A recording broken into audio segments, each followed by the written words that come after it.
Grabe, lalim na nito. Malalim na nito. May katapusan ba to? Sa matagal ng panahon, ginalugad at hinukay natin ang bawat sulok ng mundo para sa ginto. Simbolo ng yaman at karangyaan. Nakatago ito sa mga bato, putik at sa ilalim ng kalupaan. Para ma-claim na ng taong bayan ang nakatagong kayamanan na narito sa Bangko Sentral ng Republika ng Pilipinas. Pero totoo nga ba ang bulong-bulungan? Kaya nagugulat kami na pag pinag-uusapan yan. Na ang mga Pilipino mayaman sa ginto. Kung gaano tayo kayaman noon, ganun pa rin tayo kayaman ngayon. Sa likod ng putik, nagtatago ang kinang. Uy, may swerte tayo ngayon. Hanggang saan nga ba ang kaya nating gawin para lang makamit ang pangako nitong yaman?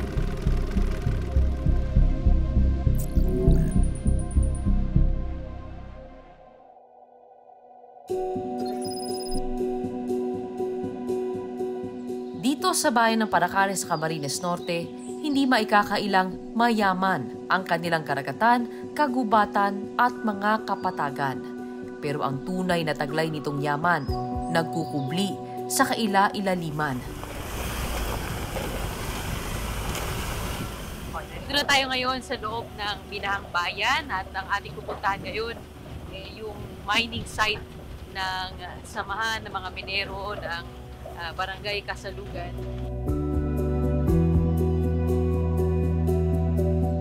Malawak at malalim ang deposito ng ginto sa Paracale.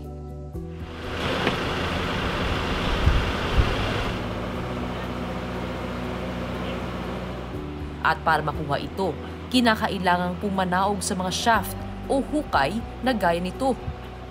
May flashlight? Meron na. Yung line natin, kami nasira po yung triples namin kagabi.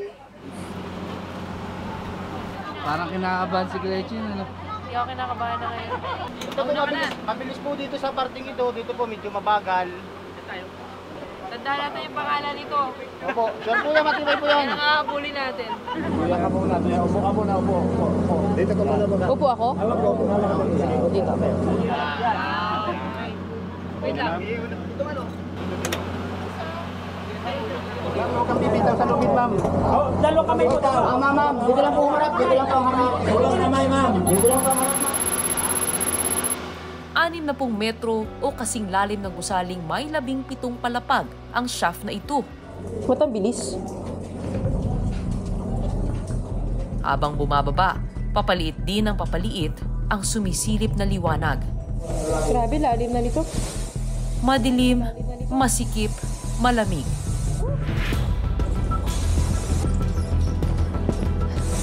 Hindi ako tumitingin eh. Mahirap ding tumingala dahil sa tuloy-tuloy na pagpatak ng tubig. Uulan na, parang uulan na. Parang walang katapusan ang pagbaba sa amin ng kalog. Grabe oh, lalim oh. Ang puro kahoy. Teka, malayo na ako sa ano ha. Aray. Makalipas ang halos 3 minuto, Parang walang katapusan. narating namin ang unang palapag ng mga tunnel. Hindi ako tumingin sa taas, hindi rin ako tumingin sa baba. Talagang nakatingin lang ako diretso para hindi ako matakot. Tapos, kung mapansin mo, matibay naman yung kahoy. Kailangan hindi ka masyadong gumagalaw. Dire-diretso. Parang walang katapusan. Buti na lang, hindi siya sobrang claustrophobic. Kasi claustrophobic ako eh. Meron pa ako espasyo na stretch ko pa yung arms ko na nakakagalaw pa ako. Tsaka marami namang ilaw. Medyo baha-baha, ano? Ang lalim ng tunnel na ito, lagpas na sa water table ng lupa. Kaya naman hindi matigil ang pag-ulan ng groundwater sa loob.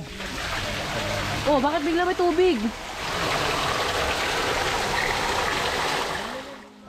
Abot tuhod na rin ang tubig na humalo na sa mga latak ng bato, bakal at kahoy. Yung tubig na ito, galing to saan? Groundwater? Groundwater niya, ma'am.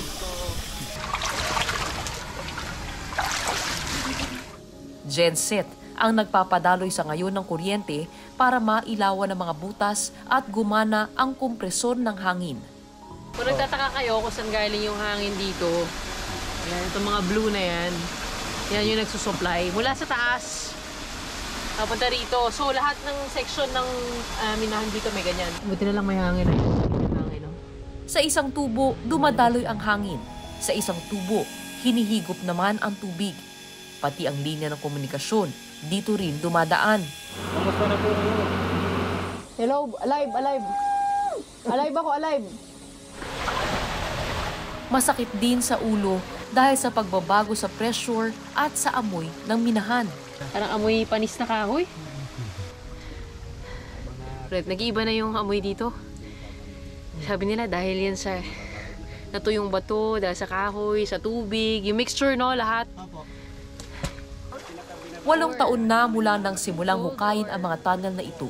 Matitibay itong kahoy, ito pang-reinforce, ano? Kita mo, ito yung mga kahoy, oh. Yung ginagamit nila para maging safe dito. Hindi bumagsak. Ang main shaft ng minahan na ito, sumasanga sa 3 pang maliliit at makikitid na daanan. Ayun, meron pa doon, may daanan pa, oh. Nas dito. Woo! Doon kanina sa, baba ng main shaft, malaki-laki yung pinasukan natin.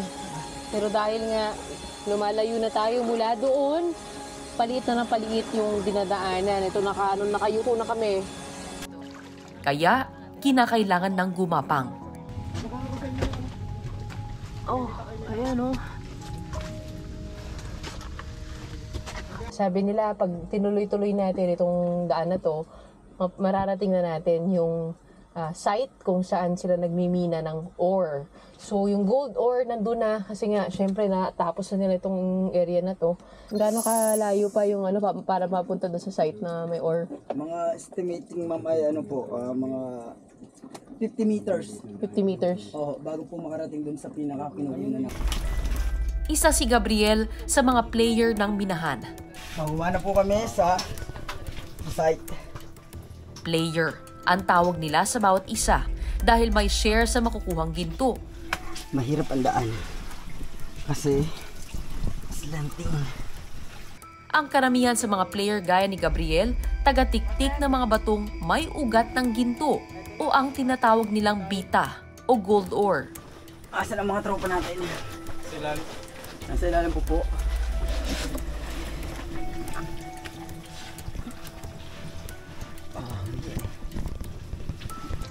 Ang iba, nagsisilbing bantay at operator sa mga lagusan at sinisiguro ang kaligtasan ng lahat.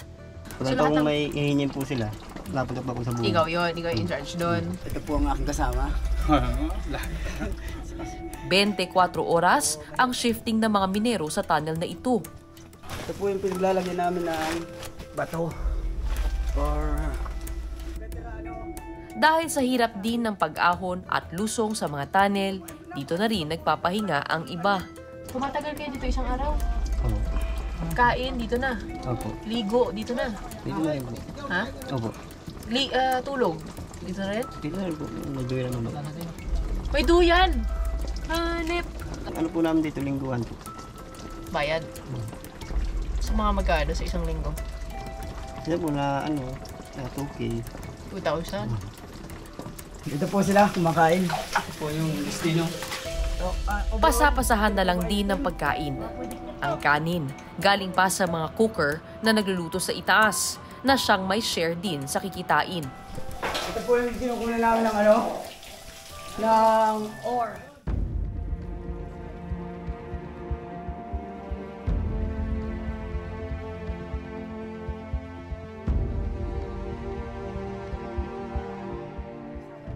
Umaabot sa lalim na 80 meters o mahigit 20 palapag na gusali ang nararating ng mga nagmimina rito.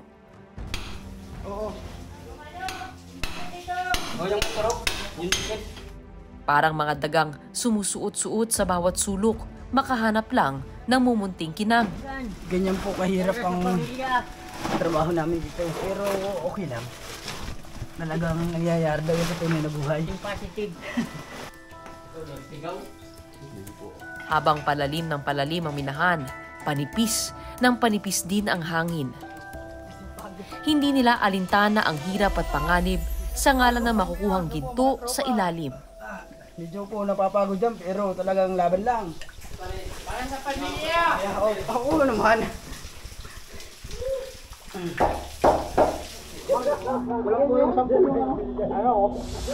Ito na! Ayan na! Ito na yung ore natin na may ginto. Ang dami!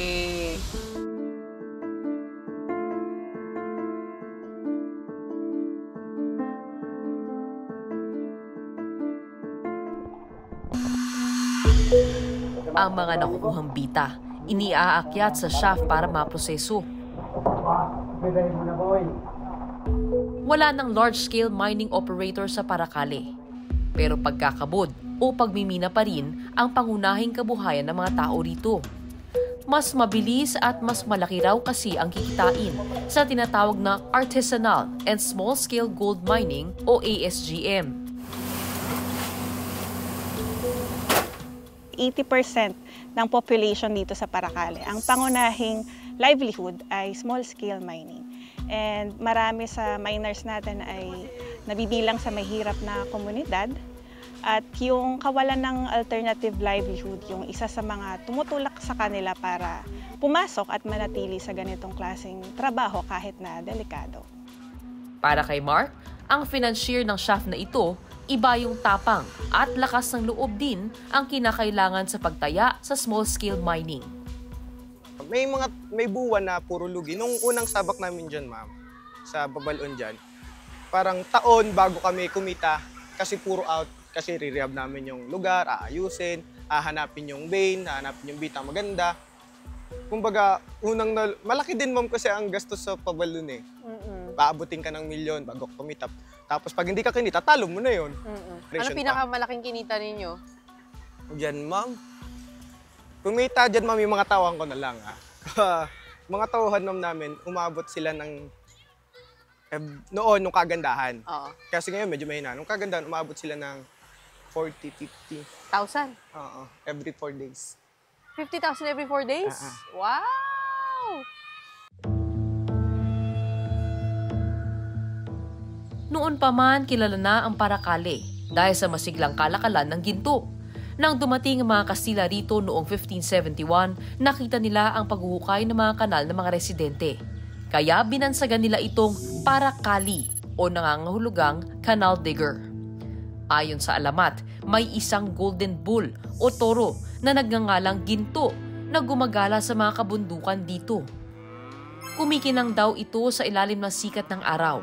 At kapag nagagalit, ay bumubuga ng apoy na kayang tunawin kahit ang pinakamatigas na bato. Nang tangkain daw hulihin ito ng isang mandirigma para iregalo sa kanyang mapapangasawa, humukay ng malalim na butas para maging patibong. Nahulog dito si Ginto, saka pinaulanan ng pana. Sa galit ng sugatang toro, bumuga raw ito ng apoy na nagpaguho sa mga bato kaya tuluyan itong nabaon sa hukay. Pinaniniwalaang ang umagos na dugo ng ginintuang toro ay ang mga gintong natatagpuan ngayon sa bawat sulok ng Paracale. Ayon pa sa kwento, sa ilalim daw ng sibahang ito nabaon ang golden toro. Itinayo ito ng mga Kastila noong 1611 para sa patron nitong Nuestra Señora de Candelaria de Paracale, na kilala ring Inay Candy ng mga taga rito. Ayon sa kwento, gamit ang ginintuang espada, itinaboy ni Inay Candy ang mga piratang tinangkang alipinin ang bayan at kamkamin ang mga ginto ng Paracale. Ang mga kwentong ito, patunay lang sa malalim na koneksyon ng ginto sa kasaysayan, pananampalataya at kabuhayan ng mga taga-Paracale.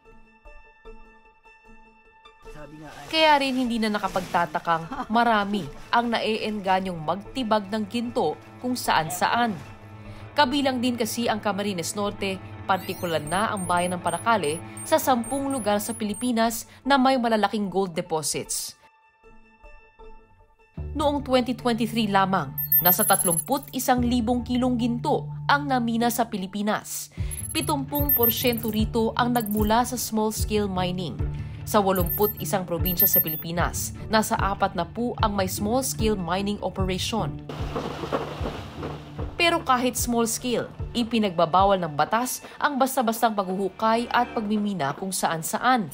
Sa ilalim ng RA 7076 o ang People's Small Scale Mining Act, itinatakda ang isang lugar kung saan magsasamang magmimina ang mga small-scale miner. Sa pag-declare ng minahang bayan, dumadaan yan ng maraming proseso.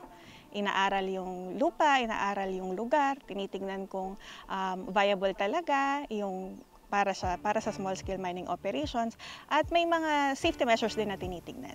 So importante yun na meron kang minahang bayan. Kasi kung dineclare yan ng government at ng LGU, specifically yung PMRB or Provincial Mining Regulatory Board, ibig sabihin pasa sa standards for small-scale mining. Nagpapatupad din ang sistema sa ilalim ng minahang bayan para maiwasan ang pagbubutas sa kung saan-saan lamang. Kabilang ang mining site ng Samahan ng mga Minero ng Barangay Kasalugan sa 5 ektaryang minahang bayan ng Paracale. Noon kasi, balon lang kami ng balon. Dati kasi pag balon namin dito, pwede isang dipa lang balon. So noon, mabilis lang maubos sa balon, tapos magulo. Ngayon kasi, may asosasyon na, may sistema na 30 meters, 25 meters ang pinakamalapit. Yun nga lang, dito sa Paracale, iisa pa lamang yung minahang bayan at karamihan ay wala pa ring lisensya dahil sa tagal ng proseso. Mga bagay na mahirap nang isipin sa gitna ng kumakalam na tiyan.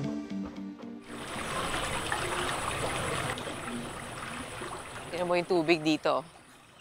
Murky brown. Dito sa tabi ng Sapa, sa Barangay Kasalugan, matatagpuan ang mumunting tahanan ni Nanay Pilar at Jenny. Hi! Hello po! Good morning!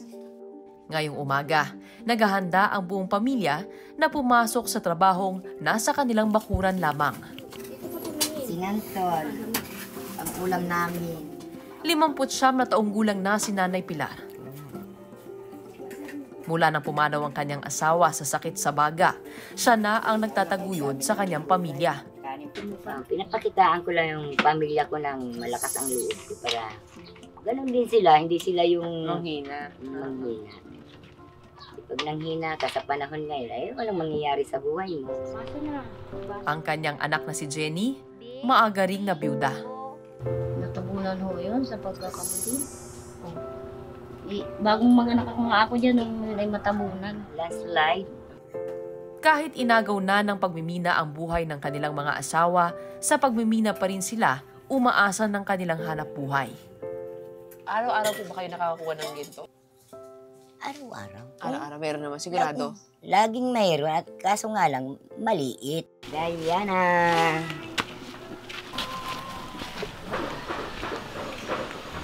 Dala-dala ang pala at tila platong pansalan ng ginto. Sumama ako kina Nanay Pilar at Jenny para magpabirik o gold panning. Kahit kakaunti lang ang nakukuhang ginto sa pagpapabirik kumpara sa mga nagmimina sa mga tunnel, sinatsaga pa rin nila ito. Yan o, mga balunan pa yan.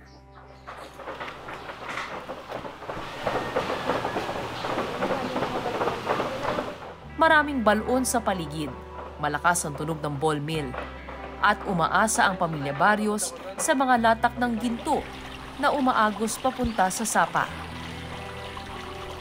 Nanay, 60 na eh. Siya pang malakas sa amin. Sanay na ang mag-ina. Mahigit 4 na dekada nang ginagawa ni Nanay Pilar ang pagbibirik. Ito na rin ang kinagistang buhay ng anak niyang si Jenny. Nagpapasalamat ako'y may nanay na masipag. Masipag siya sa aming mag-asikaso, mag-alaga. Ito nga at kahit na wala na akong asawa, na yun pa rin siya nakaagapay pa rin sa aming mag-iina.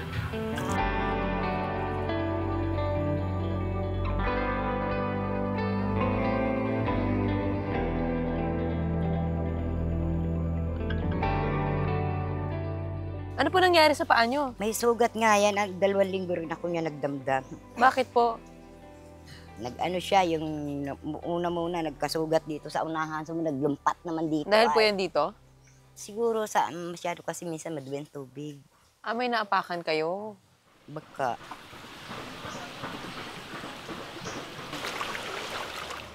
Ang panganay ni Jenny na si Jo Marie, tumutulong naman sa pagpapala. Minsan ito panganay kong anak. Yan, madalas kong kasama sa kabuda pag walang bambaon. Lakad siya, naglakad siya ng 2 araw. Sa susunod, nakakaawa din naman na. Lakad na, gutom pa. Diba? Kahit gusto mong pumasok ng estudyante mo, iisipin mo naman. Eh kung panghihinain, ano rin naman ang papasok sa utak. Kaya umabsing ka muna, kakabog tayo mag-ina. Dahil mabigat ang ginto, naiiwan ito sa pabirik pagkatapos ng dahan-dahan at masusing pagtanggal ng iba pang bato. Para maglinaw ba yung lupa niya, makutik siya.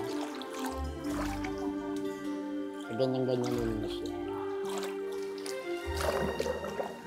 Sa bawat ikot ng pabirik, umaasa kang masilayan ang kinang ng ginto. Ay, hindi ba sumasakit yung likod mo ang number 1 na. Masakit ang likod? Para pala kayo nagsasaka rin, ano? Mahirap din pala. Masakit sa likod at kinakailangan ang mahabang pasensya. Pero kailangang tiisin dahil nakasalalay sa mamimina naming ginto ang panggastos sa pang-araw-araw na pangangailangan nila. Ayan o, pinong-pino baga o. Yan, yung madidilaw na yan o. Ayan o. Tila pulbos lang ng ginto ang aming nakuha. Hindi pa ito sasapat para pambili ng gamot ng anak ni Nanay Pilar. Siyempre naputla bagat wala naman yan. Ano to? Isa sa isang araw to? Kalakalahati lang dito at malakas yan ay. Malakas ang dasid. Kalakalahati lang ito? Kalakalahati lang. Medyo marang matipid ito, hindi gaya dito. Pag nagrurobot-robot naman, yan naman ang pinapainom. Ipinanganak na may autism ang panganay na anak ni Nanay Pilar na si JR. Nagkaroon ng depression yung pag-iisip niya. Dati pa. Ayun, nagkaroon siya ng konting problema. Yung sasalita, minsan nakakatawa siya ng kadiskusyon. Pangarap ko sa pamilya ko ay yung wag lang magkakasakit at yung nakakaraos lang ng pang-araw-araw ay ayos na sa akin. Nakaaral ay mga apo ko. Wala na akong masasabi pang iba. Hindi na ako naghahangad tulad ng sa iba na ganun-ganun at wala naman tayong kakayahan. Na ganun-ganun, ganito na lang ang buhay. Mahirap magpangarap ng mataas tapos wala naman. Wala. Meron? Meron? Pero pagkatapos ng ilang minuto, mukhang naka-jackpot si Jenny. Ayan. Oo, ayan. May nakuha tayo ginto? Ayan. Ang galing!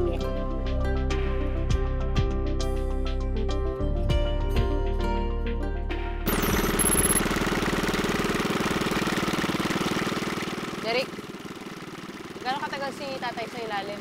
Mga 2 po. Isa lang po minsan ng oras. 2 oras? Minsan po. Talaga?